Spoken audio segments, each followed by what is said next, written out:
Sa panahon ngayon, hindi na lang mga jowa ninyo naghahanap ng space.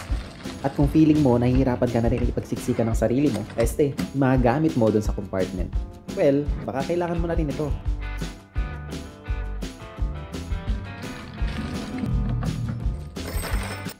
Guys, dumating na yung in-order kong top box para sa ating Honda Click 125 version 3. Na-order ko nga pala to sa Shopee sa halagang almost 2,400 pesos. Hard plastic siya, hindi siya alloy. Para sa akin, okay lang din yung ganito dahil spacious din naman siya and mas magaan siya kumpara dun sa mga alloy.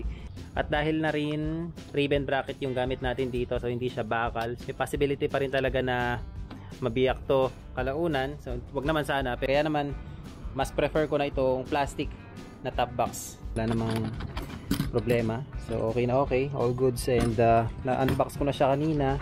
All parts ay kompleto, pati itong kanyang mga screws. Kaya let's go and set up na natin to. So guys, ito yung una natin kakabit. Dito natin sasalpak itong top box. Excited na ako dahil sa daming beses kung nakapaglibot sa mga malalayo ay lagi akong nabibitin sa space, and ang nangyayari, nasisiksik lagi yung bag o yung mga daladala, lalo na kung bibili ka na pasalubong doon sa may gulay board. Malaking tulong naman din yung may gulay board, pero iba pa rin yung walang sagabal kapag nagda-drive ka. Kakabit ko muna isa-isa, and then mamaya ko na lang hihigpitan para matansya natin yung center. Fast forward ko na lang yung video na to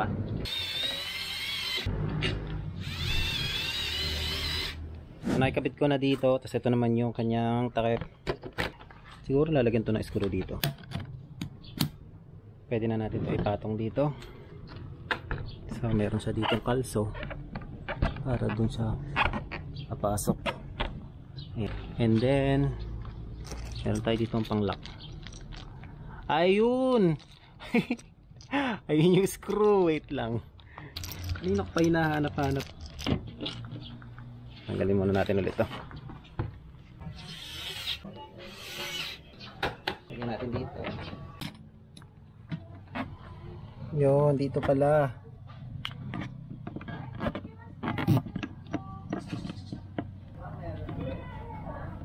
Yan. Diyan pala yan.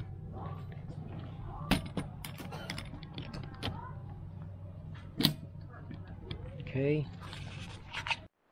Alright, so yan na, nakakabit na ang ating Kryptonite 30 liter stop box. So ano masasabi ninyo? Siguro bibili pa ako ng backrest para dito sa angkas. And saan kaya pwedeng ilagay itong sticker? Yan. Ako, masarap-sarap na ride ang mangyayari nito. Okay. Yan, dagdag space and dagdag forma na rin para sa ating Click 125.